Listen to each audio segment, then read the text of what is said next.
La Voz del Derecho presenta Panorama Económico. Los hechos, las cifras, las medidas oficiales, el sistema cambiario, monetario y crediticio. Dirige y conduce Luis Alberto Ávila.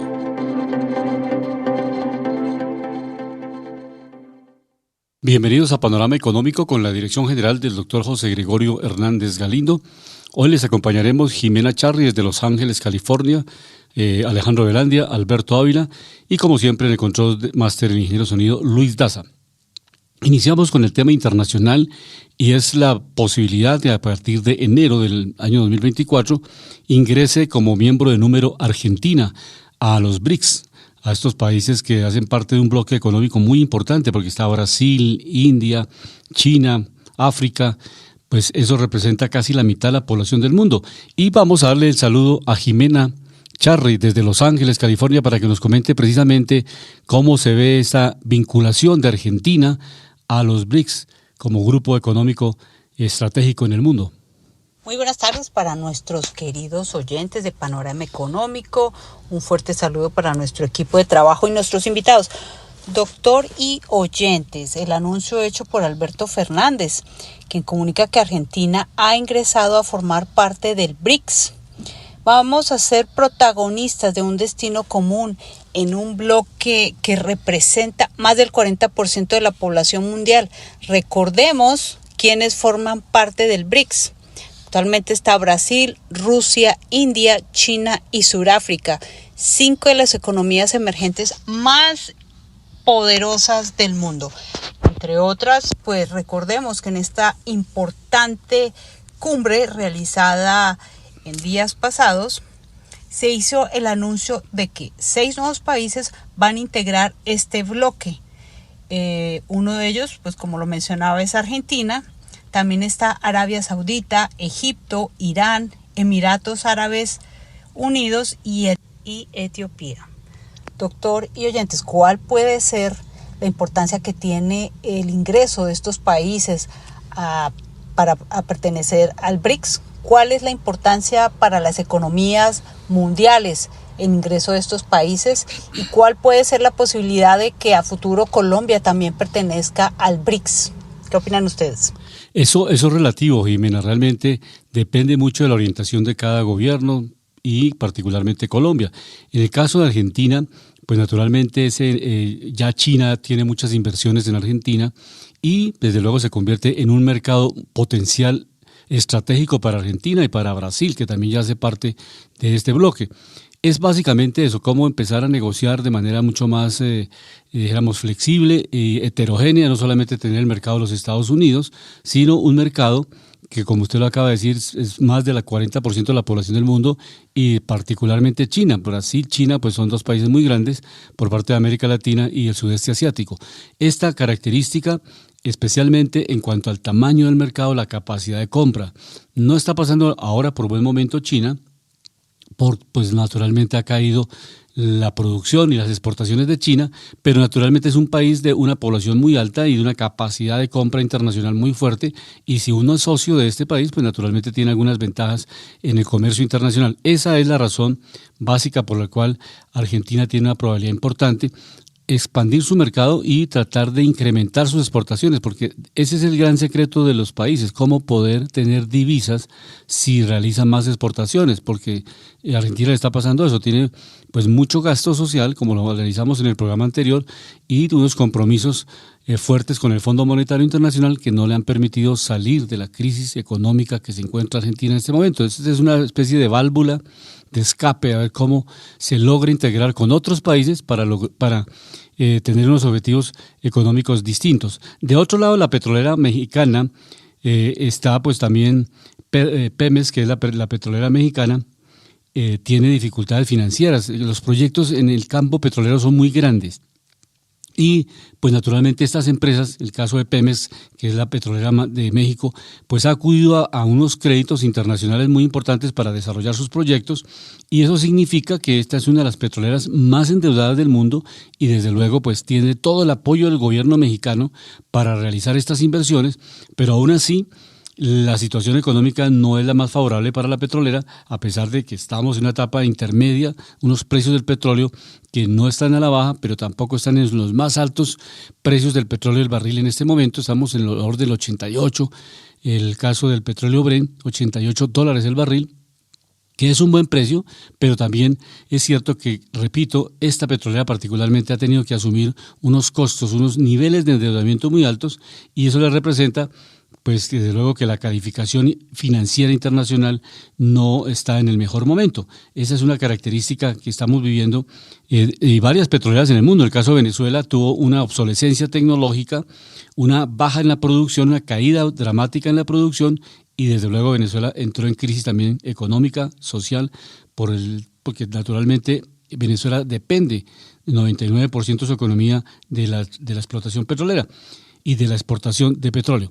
En el caso colombiano no, porque en el caso colombiano nosotros tenemos pues una diversificación, si bien es cierto no es tan grande, pero tenemos la posibilidad de exportar flores, banano, aguacate Hans, otros productos que le permiten a Colombia tener un portafolio que tiene otras fuentes de divisas, de tal manera que si baja el precio del café, tenemos la posibilidad de tener petróleo, tener otros productos que estamos exportando, como el banano, las flores, repito, y eso le permite a Colombia por lo menos manejarse en el comercio internacional de una mejor manera, caso que no le sucede a Venezuela. Repito, la obsolescencia tecnológica, la caída en la producción de 3,5 millones de barriles a un promedio de 350,000, 400,000 barriles diarios de petróleo, pues eso ha significado que Venezuela haya perdido una altísima porción de sus ingresos y desde luego no puede atender ni los programas sociales, ni la inversión en infraestructura.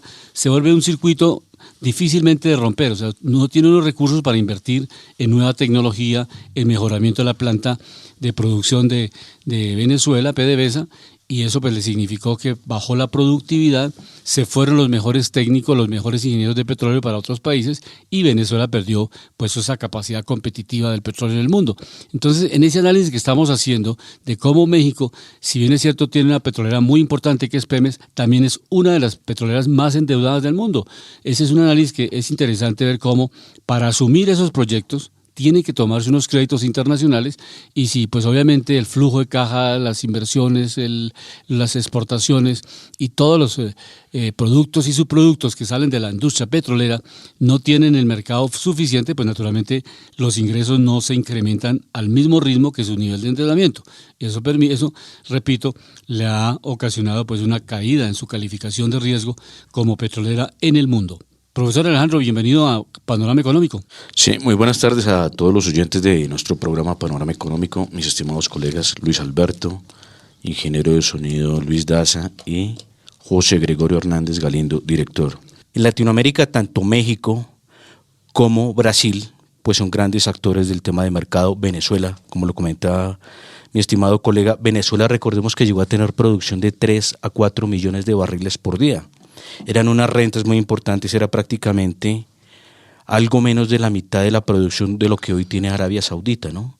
Recordemos que en épocas de los 60, 70 y 80 Venezuela llegaba a equiparar la producción de Arabia Saudita. Arabia Saudita sí siguió con un rumbo de desarrollo, se volvió el actor principal más importante a nivel de exportación de energía en este momento por encima de cualquier país. Recordemos que los primeros países en tema de producción están, producción, no exportación. Producción está primero Estados Unidos, producción. Después le sigue Arabia Saudita y después Rusia. Y los dos primeros exportadores están Arabia Saudita y Rusia. Ya después vienen países como Canadá, países del Medio Oriente como Irán, Irak, Emiratos Árabes Unidos, Qatar, que son actores muy importantes. También viene, profesor Luis Alberto, se viene un plan y esto es un llamado porque el presidente Lula de Brasil, recordemos que es socialista, pero no es un socialista de ultra extrema izquierda. ¿Y esto con qué voy? Que él es práctico, es lógico y sabe primero lo vital que es el sector energía. Por un lado, él lo dijo, Alemania y muchos países están sufriendo por energía.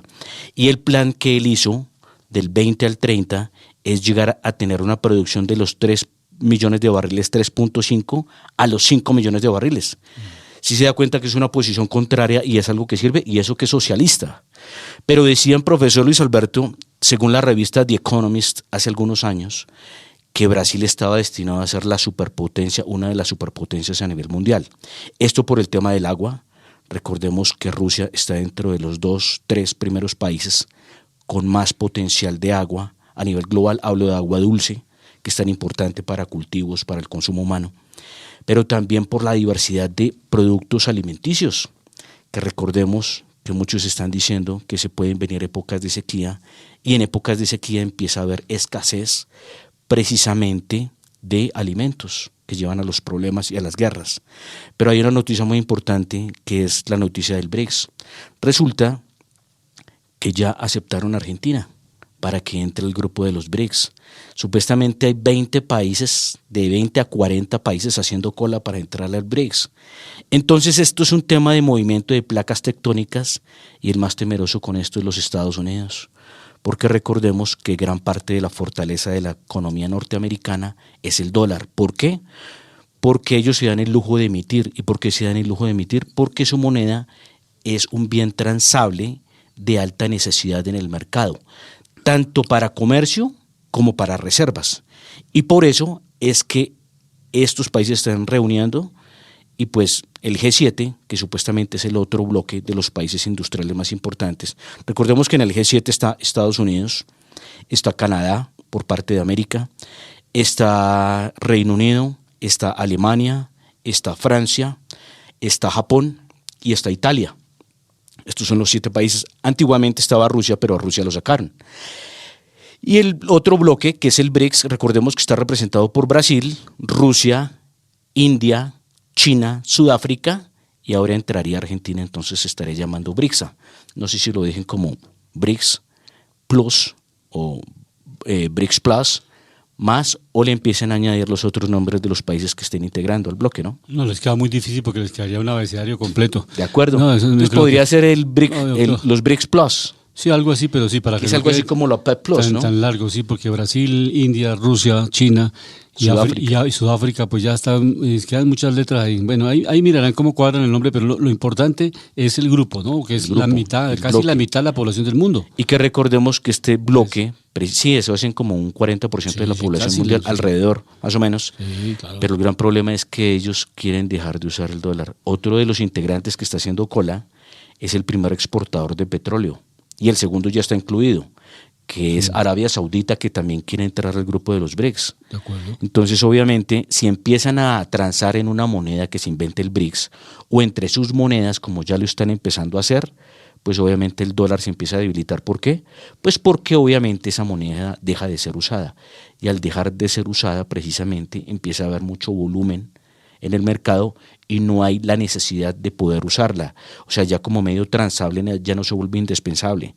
Y esto puede ser un jaque a los Estados Unidos. No hablemos de un jaque mate, porque pues esto no va a suceder ya. Una competencia muy fuerte. Pero esto es un jaque, una posición muy fuerte que le pusieron a Estados Unidos. Falta mirar Joe Biden, qué hace en cabeza de los Estados Unidos con sus amigos, los de la zona euro. Y también Japón, Corea y otros, ¿no? La deuda financiera de Pemex asciende a 110.000 millones de dólares. Para que las personas que siguen Panorama Económico, nuestra audiencia todos los viernes, es 110.000 millones de dólares. El gobierno mexicano acaba de inyectarle 42.000 millones de dólares. O sea, el gobierno mexicano le inyecta recursos. O sea, esa es la importancia del complemento sector público, sector privado, que si bien es cierto una empresa puede tener accionistas, pero el Estado es estratégico. Entonces, primero por la política estatal, o sea, si el Estado tiene una política general que impulse el sector petrolero, pues naturalmente las empresas también llegan a invertir, porque hay una política de Estado.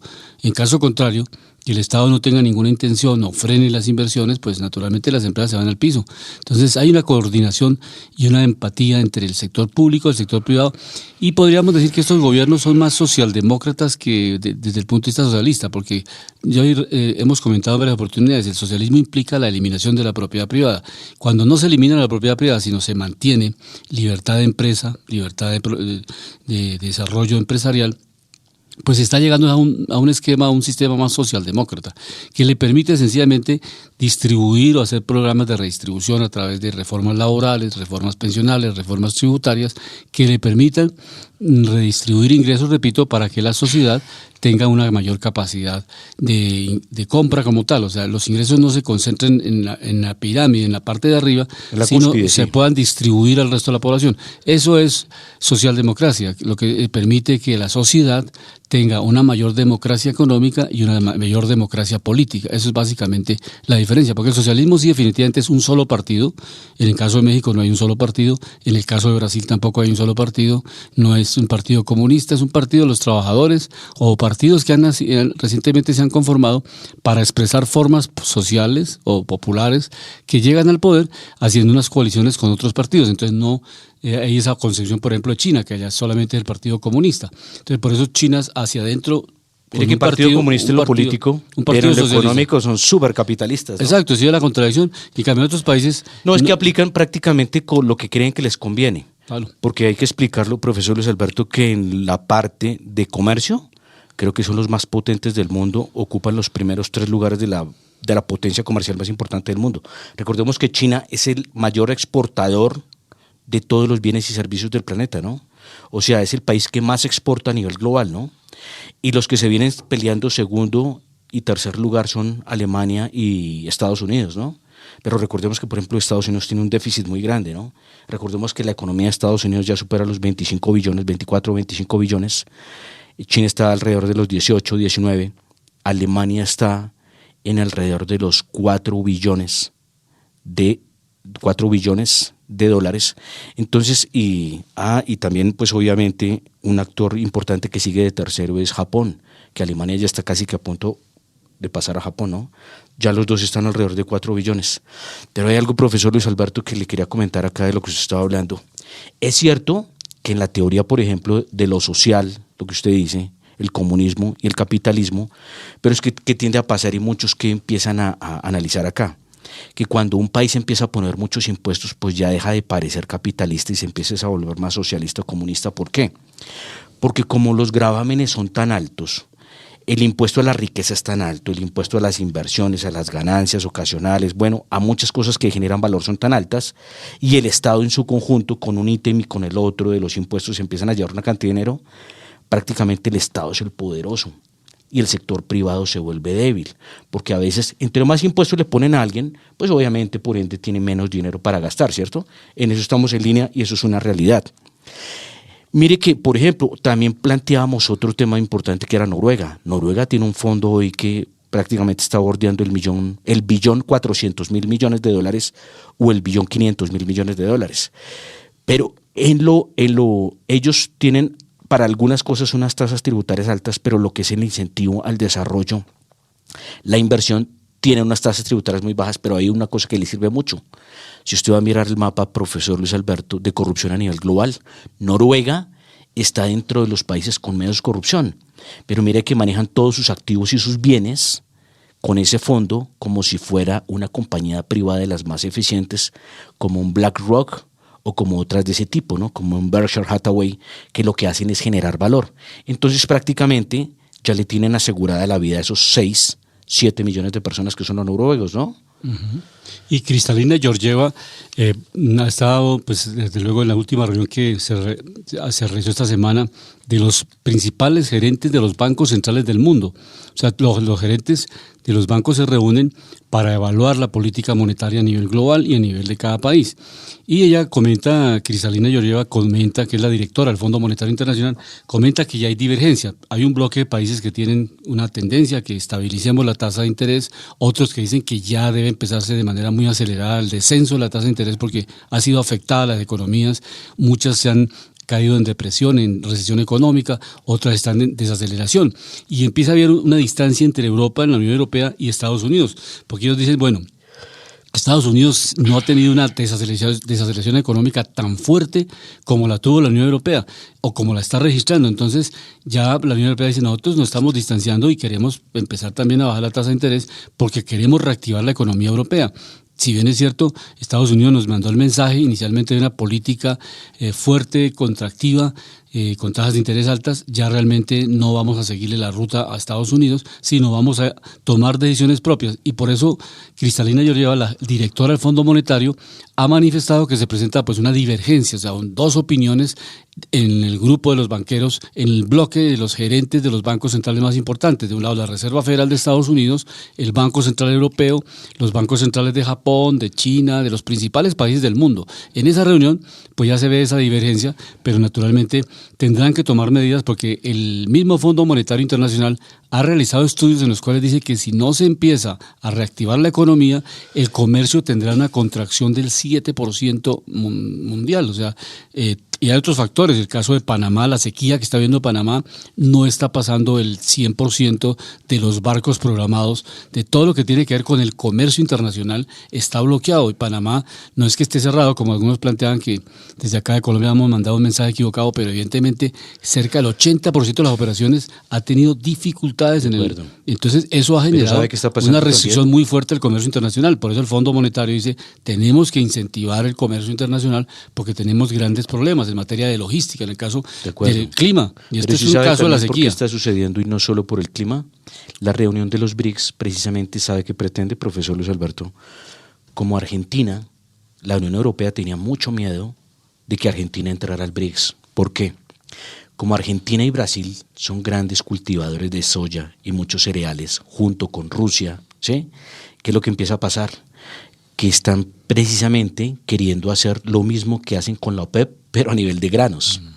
Entonces, precisamente por eso también se está reduciendo, o sea, los grandes actores del mercado y tenedores de materias primas también están manejando esto. ¿Por qué? Porque es una forma de negociar como bloque internacional para cuidar también su riqueza. ¿Y esto por qué lo hacen, profesor Luis Alberto? Resulta que muchas multinacionales, que son las que se quedan con la intermediación de estos cereales, les quieren quitar también gran parte de ese beneficio. Recordemos que Colombia es un gran exportador. Colombia está de tercer exportador de café. Usted lo hablaba en un principio, pero mire que Colombia, gran parte de esa intermediación no se la llevan los nacionales, sino multinacionales como Nestlé y otras de afuera. Lo mismo pasa con el cacao, ¿sí? Por ejemplo, Suiza no es el gran exportador ni cultivador de cacao, ¿sí? Como materia prima. Más sin embargo hace los mejores chocolates del mundo con las mejores variedades y como mejor producto terminado. Pero ya que usted está hablando de Cristalina Georgieva, recordemos que es la presidenta del Fondo Monetario Internacional. Recordemos que precisamente en la Reserva Federal de los Estados Unidos la tasa está en el 5.50%, en la zona euro, Banco Central Europeo 4.25%, Reino Unido 5.25%, Suiza 1.25%, en el caso de Canadá, una de las economías más importantes del mundo dentro del G20, 5%, Japón 0.10% negativo, menos 0.10% negativo, Rusia 12%, India 6.50%, China 3.45% y Brasil, profesor Luis Alberto, sigue con su tasa en el 13.75%. Entonces, prácticamente, 13.25%. Resulta que Brasil lleva hace mucho tiempo su tasa en estos niveles por encima del 13%. Pero más sin embargo, si vamos a mirar su inflación, está rebotando al alza. En el último dato, vemos que la penúltima revisión o el último dato fue del 3.16%. Venía en una forma descendente mes a mes, pero rebotó en el último dato y ya está en el 3.99%. Entonces es un síntoma que las tasas hay que seguirlas dejando un poco altas por el momento, porque en varios países ya hemos encontrado, profesor Luis Alberto, que están rebotando, ¿no? Entonces, por ejemplo, en el caso de Estados Unidos, la tasa estaba en el 3% y rebotó al 3.2%.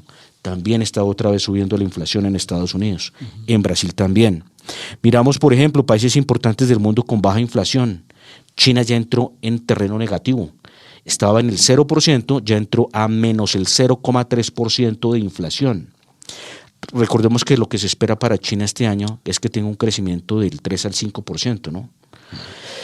El caso de Suiza pasó de inflación de 1.7 a 1.6, este sí bajó. Arabia Saudita de 2.7 cayó, este sí a 2.3. Corea del Sur también cayó, 2.7 a 2.3.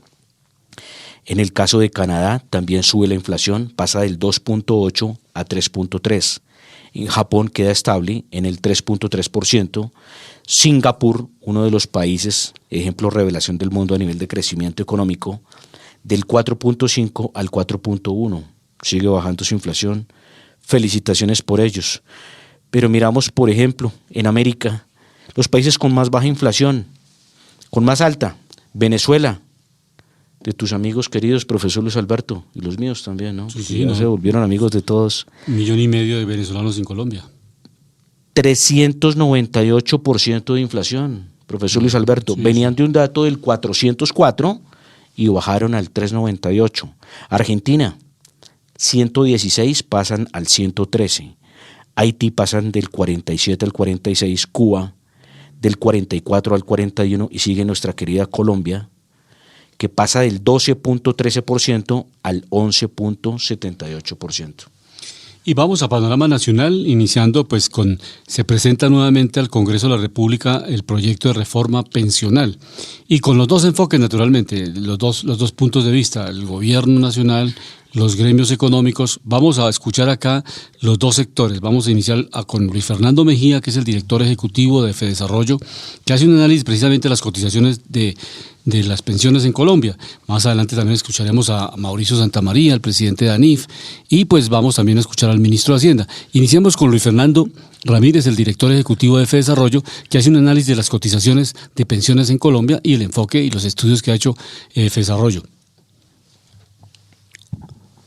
Y agradezco a todo el equipo de Fedesarrollo que se tomó el trabajo de leer esto en detalle y hacer algunas simulaciones, no ahora, sino digamos pensando por allá en el 2060, de cómo quedaría una mesada mensual para los segmentos de poblaciones que estarían en este pilar semicontributivo. Y digamos hay 4 grandes segmentos que ustedes ven acá.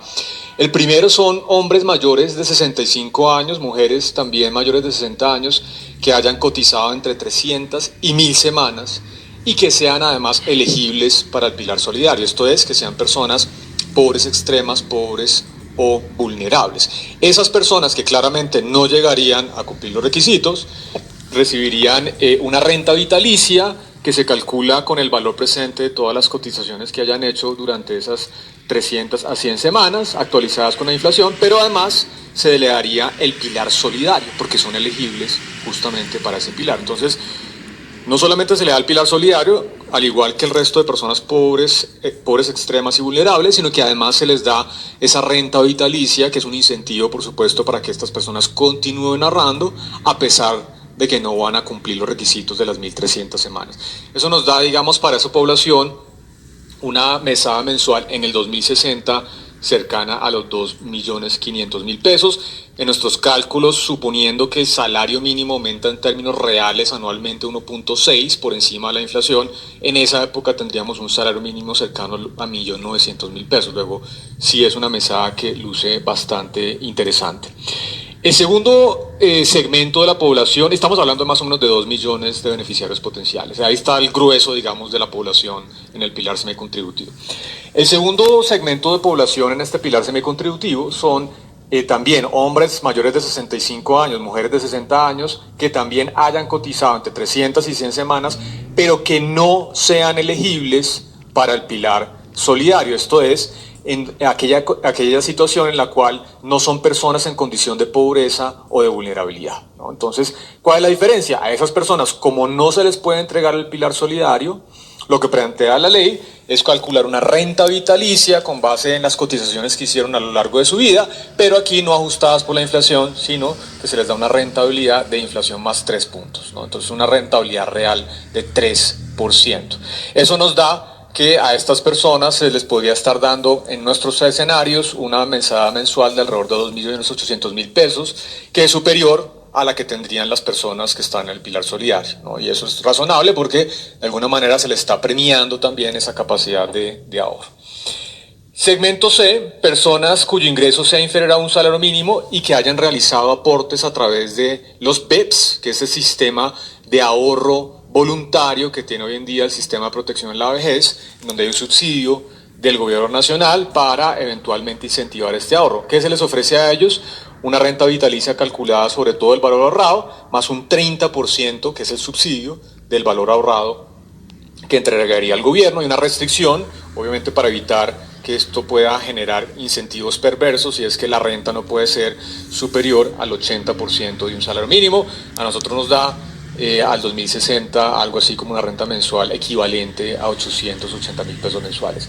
Y finalmente una categoría que no es menor, 755.000 personas potenciales, de personas que están por debajo de las 300 semanas, a las cuales se les otorga una indemnización sustitutiva, es decir, simplemente se les reconoce la inflación, a diferencia del segmento B, en donde es la inflación más 3 puntos porcentuales. Eso naturalmente es lo que recibirían, digamos, una renta equivalente mensual más baja de todo el segmento. Entonces ahí están, digamos, todos los elementos de lo que es el pilar semicontributivo, muy complicado de entender. Hay diferentes incentivos, yo creo que falta todavía claridad frente a eventualmente evitar problemas de incentivos perversos, así se ahorra una semana más y no.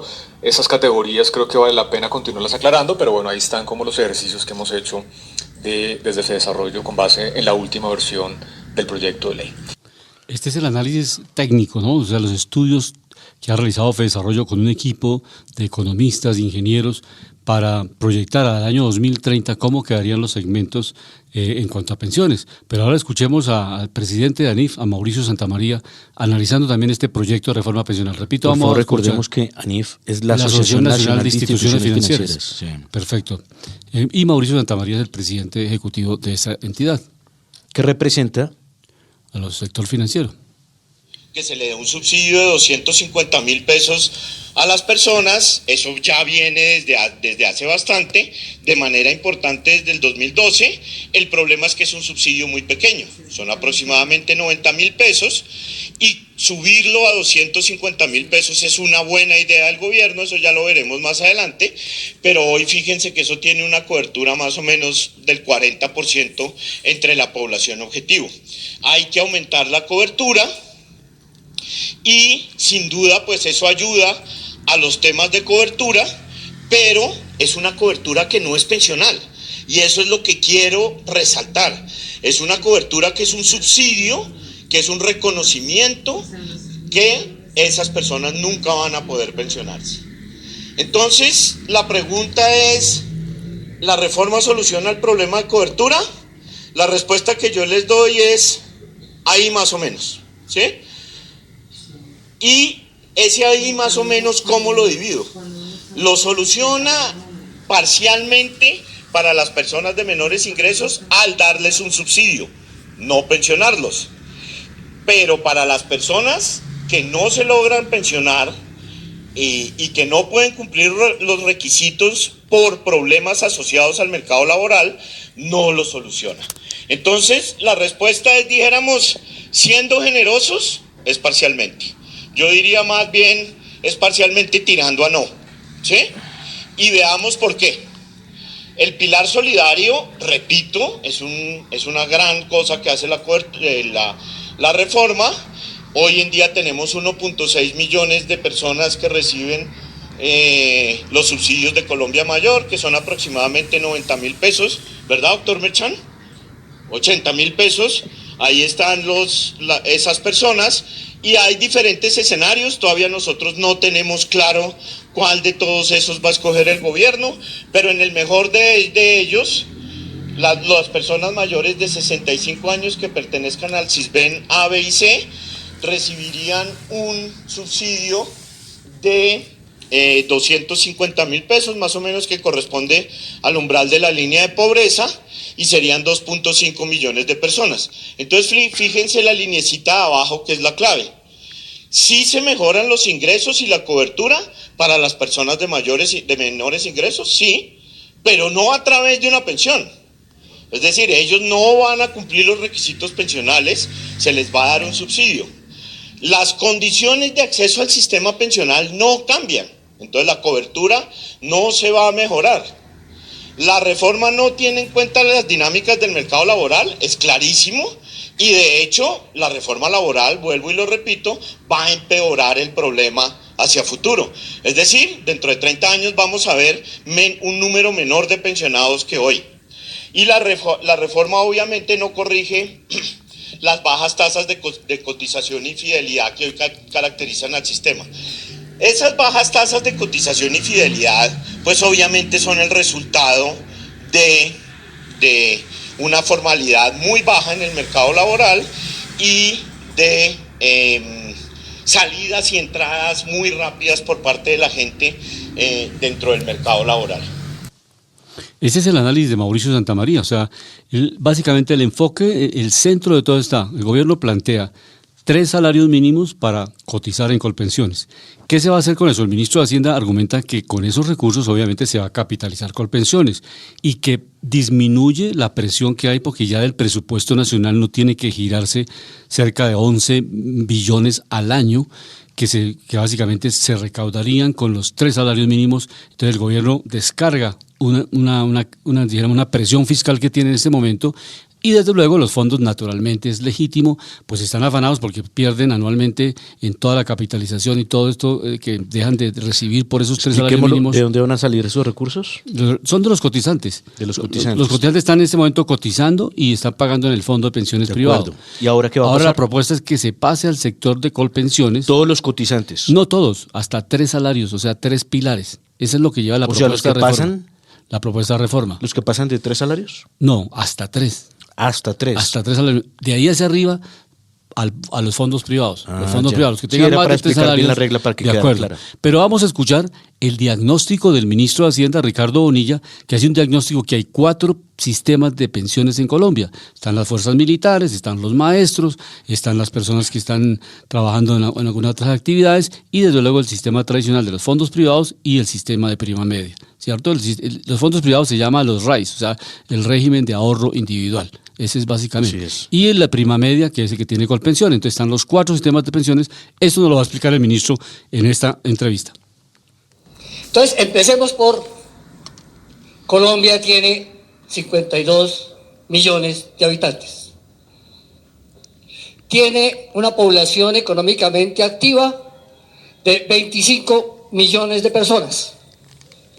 Tiene una población ocupada de aproximadamente 23 millones de personas. Primeros datos de base importantes. Tenemos 4 sistemas de pensiones. Un sistema de capitalización que tiene 18 millones de afiliados. Un sistema de prima media que tiene 7 millones de afiliados. Ya van 25. Un sistema público de regímenes especiales que tiene a todos los exfuncionarios públicos de distintas ramas que ya está en proceso de marchitamiento como sistema pensional. Entonces uno no puede decir que ahí hay afiliados, hay pensionados. Y un sistema público que fue exceptuado de la ley 100. Ahí hay afiliados y hay pensionados. ¿Cuántos afiliados hay? Ese sistema público tiene maestros, militares y policías. También hay que incluir Ecopetrol. Aproximadamente hay 700.000 afiliados. Entonces tenemos entre 3 sistemas que hoy están vigentes para afiliación. 3 sistemas vigentes para afiliación. Tenemos 25.700.000 afiliados. Eso es más que la población económicamente activa. Están cotizando aproximadamente 10.700.000, pongámosle que sean 11 millones. Me dan eco. Es estéreo, sí. Probablemente, digamos, 11 millones. Eso significa que está cotizando el 40% de los afiliados. Eso es lo que deben saber los colombianos. 40% de los afiliados. ¿Cuántos de esos afiliados están en los últimos 10 años. Cuando digo los últimos 10 años es que la norma colombiana dice que las personas se pensionan cuando cumplan hombres 62 años, mujeres 57.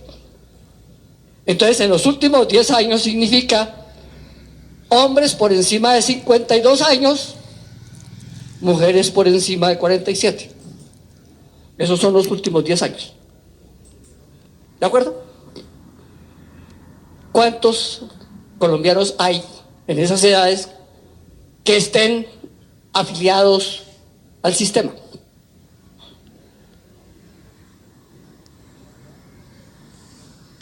Está supremamente difícil. Bien, hay alrededor de 4 millones de colombianos, de los cuales probablemente lleguen a cumplir requisitos 2 millones. Probablemente lleguen a cumplir requisitos 2 millones. ¿Qué significa esto? Que en Colombia hay una tendencia a que en la medida que se va acercando la edad, hay más intención de cotizar, de afiliarse y cotizar. Eso nos daría más o menos un promedio de si ubicamos claramente las condiciones en las cuales están llegando las personas, de que en los próximos 10 años se pensionan entre fondos de capitalización y régimen de prima media, poco más de 1 millón de personas.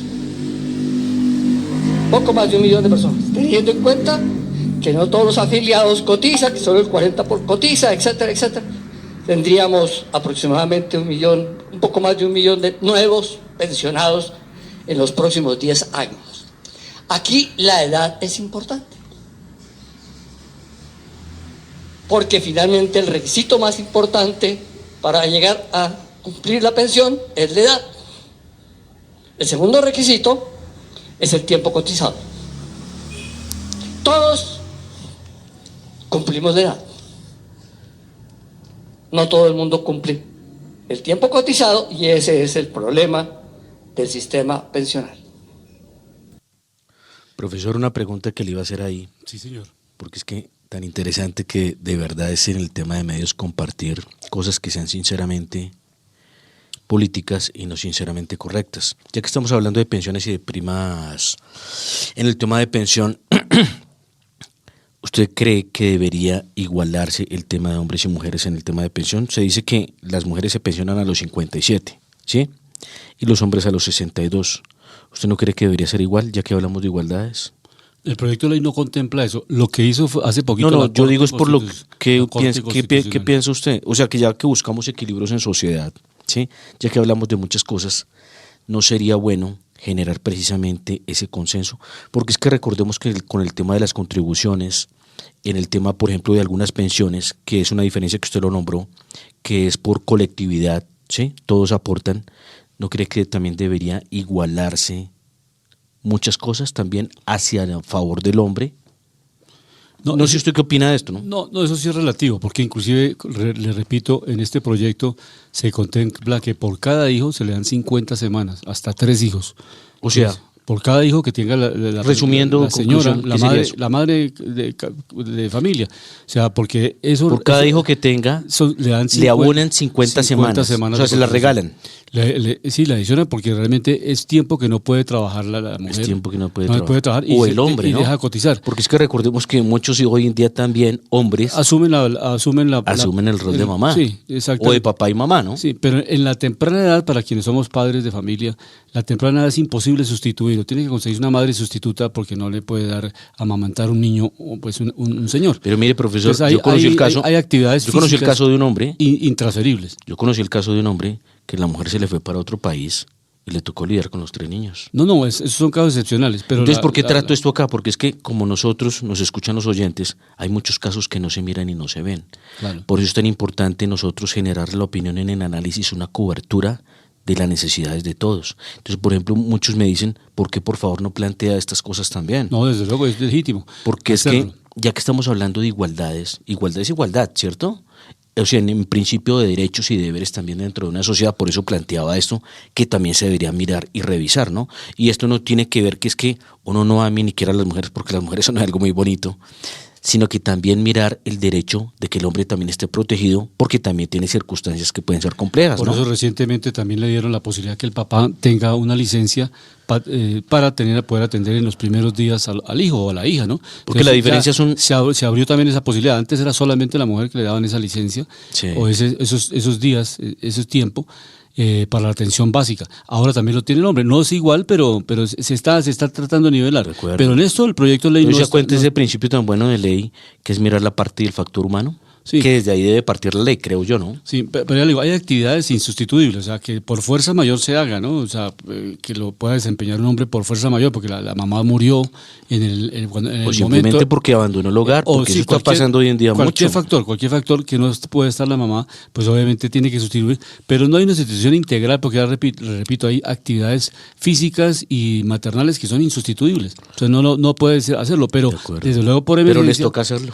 lo hacen, pero inclusive tienen que hacer algún manejo especial con una madre sustituta, lo que sea. O sea, el padre coordinando. Más complejo todavía. Sí, más complejo, pero a esos niveles se llega. Pero veamos también la concepción que tiene el ministro de Hacienda frente a los temas precisamente el sistema complementario de pensiones. O sea, es lo que está planteando, no él, sino el gobierno. O sea, es la concepción, eso es lo que estamos analizando aquí en Panorama Económico. Las dos concepciones. Una, los fondos de privados obviamente dicen, al llevar los 3 salarios, los fondos privados van a perder esos recursos, se van al sector público. El ministro ayer en la entrevista plantea, se van al sector público, pero van a hacer un fondo también de capitalización estratégico manejado por el sector público, que también puede comprar los mismos test. O sea, puede hacer todo el manejo financiero para que hace un fondo privado. O sea, es un fondo privado. ¿Sabe? Tiene Eso es interesante. Y tiene una junta directiva como Ecopetrol, o sea, una gobernabilidad donde está el sector público, el sector privado, porque esos recursos provienen de cotizantes, de empresas, o sea, puede hacer una situación tripartita que no le permita que esos recursos sean manejados como presupuesto nacional, Es que ellos esa son como la duda, ¿no? Es que como es el gobierno, pero el gobierno tiene ellos empresas son- importantes. Es que EPM ellos son Medellín. administradores, ¿no? Sí, EPM O sea, Medellín. miremos que la empresa que maneja, la empresa estatal que maneja los fondos de privados Colfondos, que maneja los dineros de las pensiones públicas, es Colfondos, ¿cierto? Es Colpensiones. Colpensiones, perdón, corrijo, Colpensiones. Entonces, precisamente lo que eso es bueno y es positivo que hagan, pero con un manejo transparente y que no haya corrupción, ¿no? Porque si hacen eso de entrar al mercado de valores y también invertir los recursos de los aportantes para que generen un valor, pues es sostenible. Sí, sí. Si obviamente hay servidores públicos allá que no son muy juiciosos y que tienen mañas de hacer corrupción con los dineros públicos, pues va a ser muy malo. Sí. Cosa que pasaba con el Seguro Social hace muchos años, ¿no? Escuchemos al ministro explicando precisamente cómo se va a hacer esa complementariedad, o sea, que los dos sistemas van a complementar, no son competitivos. Lo que también el ministro explicó ayer en la entrevista es eso, que hay mucho, al comienzo cuando se crearon los fondos en el año 90, los fondos privados, mucha gente de Colpensiones o del antiguo Seguro Social se pasó a los fondos privados con la expectativa que iban a tener una pensión más grande. Cuando se dieron cuenta que si ganaba 10 millones, su pensión solamente iba a ser de 2,5 millones, ahora la avalancha es tremenda. Ayer daba unas cifras que son muy grandes, que la gente de los fondos privados se está pasando a Colpensiones nuevamente porque su pensión no le corresponde a la expectativa. Una persona de 20 millones le dan 4 millones de pensión, en cambio Colpensiones le dan 12 millones de pensión. Entonces, mucha gente o con tutelas o con demandas a los fondos privados se están saliendo. Profesor, Porque pero la pregunta los fondos clave- hicieron una promoción legítima porque era una empresa privada con competencia. El ministro ayer lo decía, nosotros sin Colpensiones no hacemos competencia, no le estamos quitando los clientes a los fondos privados. Lo que pasa es que la realidad económica, el expresidente de ANIF, que es Sergio Clavijo, me decía en alguna entrevista que yo le dice, yo estoy cotizando a Colpensiones, porque es mejor, yo me pensiono, yo me gano 50 millones mensuales, 6,5 por 50 millones, quedo con 35 millones con Colpensiones. Y si estuviera en un fondo privado, él, que era el presidente de ANIF, que representaba a los fondos privados, obviamente me dijo, pues de manera directa, me dijo, es mejor Colpensiones. Entonces, no hay que decir, pues ahí está una realidad económica, una tasa de reemplazo. Eso se llama lo que le van a dar a una persona cuando se va a pensionar. Por eso ahora la avalancha es gigante. Yo tengo amigos y amigas que dicen, ¿cómo hago? Consígame un abogado, ayúdeme, ¿cómo hago para cambiarme el fondo privado? Porque me gano 15 millones y mi pensión va a ser apenas del simplemente el 25%. Y si me paso a Colpensiones, si logro hacerlo, quedo con 6,5%, el 6,5%. Entonces, esa es una realidad económica, lo explicaba el ministro. Nosotros no estamos haciendo publicidad. Colpensiones no tiene publicidad, como lo tienen los fondos privados, Porvenir, Protección. Entonces, escuchemos al ministro hablando de cómo se va a hacer esa complementariedad. No es competencia ni que el uno salga y ninguno, sino que coexistan los dos, los fondos privados y Colpensiones. Pero hay algo que sí, antes de que empiece la grabación, que le quiero decir, sí debe haber una competencia, pero sana, ¿sí? Porque obviamente si se va a generar una posición a través de ley o de gobierno, pues va a ser una competencia desleal. Esto hablándolo dentro del tema de las competencias que deben existir, que sean buenas y naturales, ¿no? Claro. Y la competencia sea en el servicio y en los resultados económicos. Porque si la gente va a sentirse, pues como dicen popularmente, como que me estafaron, porque yo estoy pagando sobre 10 millones y me van a dar 2 millones de pensión, yo con eso no puedo vivir. Entonces, esa es una realidad económica. Entonces, por eso el ministro lo expresaba. Y también es una realidad económica decir, profesor Luis Alberto, que Colpensiones, ¿cierto? Sí. Colpensiones recibe para poder vivir dinero de los impuestos, que recibe dinero del Estado, porque recibe dinero del Estado porque sola no es sostenible. Por eso obviamente también se puede dar el lujo de dar ciertas pensiones, pero recordemos que esa compañía sola no es sostenible. Por lo que tiene que tener una inyección del gobierno de dinero. De Robin Hood. O sea. Sí, en cambio los fondos sí son sostenibles. Es que es bonito explicar todo desde los dos lados, claro, para encontrar la ecuación perfecta, ¿no? Sí, porque es que los que no cotizaron toda la vida pensiones altas, una persona que tuvo un cargo pequeño, mediano, de 6 millones de pesos, en los últimos 4 años de vida logró ser magistrado de la República. Entonces, y eso cotiza y sale con esa pensión de magistrado. Y a Colpensiones le toca subsidiar el tiempo que ese señor no pagó los 20 años del precio. Entonces están subsidiando a los ricos. Entonces no es una culpa a Colpensiones. Muy buen ejemplo. Es una culpa del sistema que es Robin Hood. Le quita a los pobres para darle a los ricos. Muy buen ejemplo. A los 3 millones y medio de adultos pero para mayores, darle a esos ricos que no han cotizado, sino que se están ganando un derecho que no cotizaron. Es correcto. Entonces escuchamos al ministro de Hacienda hablando de la complementariedad de los sistemas de pensiones. Se va a seguir viniendo. Que hay competencia desleal, que en régimen de capitalización la pensión es una y en el régimen de prima media es otra. Bueno, la gente se va a seguir viniendo si no hacemos nada. La propuesta de reforma es eliminemos el arbitraje y volvamos complementarios a los dos sistemas. Y volver complementarios a los dos sistemas significa que uno de los dos queda de base y el otro queda complementario. La propuesta de reforma es que complementario a los dos sistemas, el de base sea el de régimen de prima media, que es donde hay 1.600.000 pensionados y donde se van a pensionar 650.000 más en los próximos 10 años, como están las cosas. Y de complemento al régimen de capitalización, que hoy tiene cerca de 300.000 pensionados y va a tener 350.000 más en los próximos 10 años. Tal como van las cosas. Eso es más o menos la situación. La discusión está en el umbral. ¿Hasta dónde va? ¿Para un lado o para otro? Hay 3 puntos de discusión y eso es importante porque esa es la discusión que van a hacer con los congresistas. La discusión primera es el umbral. El gobierno propone un umbral de 3 salarios mínimos. La discusión segunda es qué se va a hacer con la plata que llega a Colpensiones, si paga pensiones y lo que queda, ¿qué le pasa? ¿Hay fondo de ahorro o no hay fondo de ahorro? ¿Y cómo se usa? ¿Qué gobernabilidad tiene? La propuesta del gobierno es, hay fondo de ahorro y la gobernabilidad tiene que ser transparente. Y la tercera discusión es el régimen de transición. ¿Qué se va a hacer de transición? Esos son los temas que Colombia debe saber. Probablemente se me quedaron algunos, porque, repito, recurrí a la memoria.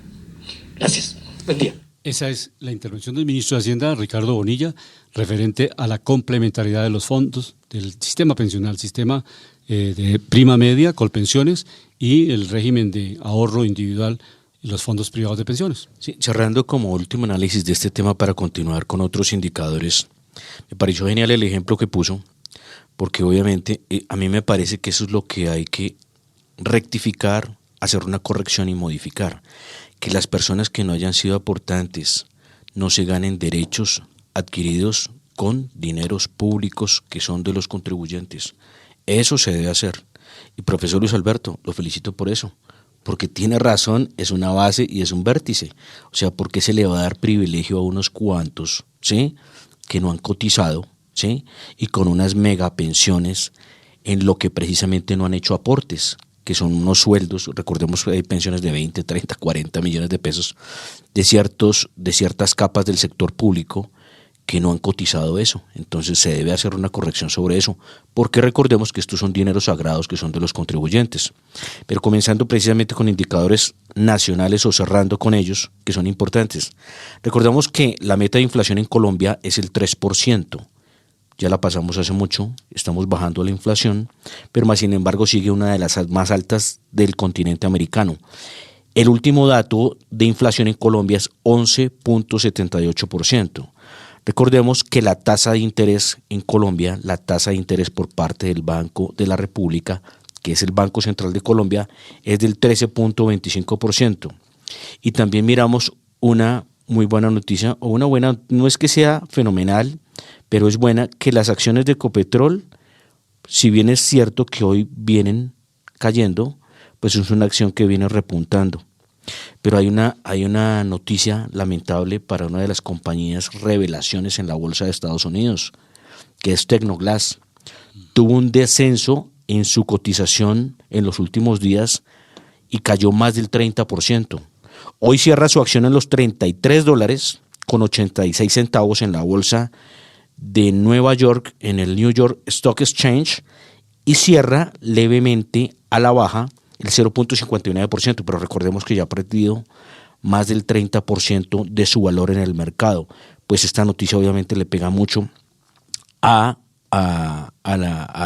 sector de empresas en Colombia, y obviamente pues lamentamos esto porque es un gran valor el que se pierde, ¿no? Pero miramos, por ejemplo, el tema de materias primas importantes para Colombia.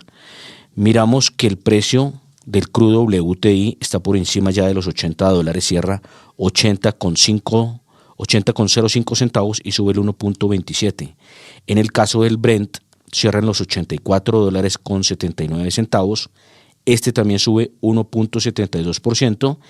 El oro cierra hoy levemente a la baja, menos 0.21%, en los $1.943, y la plata, el oro y la plata, recordemos refugios de capital, cierran los $24.28. Y la última reflexión precisamente es, felicitamos el gobierno, tiene buenas políticas de desarrollo, pero presidente Gustavo Petro, siempre lo invito, articúlese con gente de mercado de capitales que tenga mucha experiencia, que aprenda a generar valor, para que el cálculo todavía sea mejor y podamos emular y copiar a países de gran desarrollo. Lo recordábamos, Irlanda, Noruega, Suiza, Singapur, grandes referentes por Producto Interno Bruto a nivel global. Y pues obviamente en el próximo programa tendremos una entrevista importante con el presidente de la vivienda, Javier Suárez, y uno de los datos interesantes, ya hay 16 millones de personas que están utilizando estos elementos de las billeteras digitales, DaviPlata, Nequi, 16 millones de personas, una penetración digital muy interesante. Nos vamos con la dirección general del doctor José Gregorio Hernández Galindo. Llegamos al final de Panorama Económico. Hoy les acompañamos Jimena Charri desde Los Ángeles, California, Alejandro Belandia, Luis Alberto Ávila, en el control máster del ingeniero sonido Luis Daza. La próxima semana nos vemos y nos escuchamos en Panorama Económico. La Voz del Derecho presentó Panorama Económico. Los hechos, las cifras, las medidas oficiales, el sistema cambiario, monetario y crediticio, la agricultura, la industria, en La Voz del Derecho.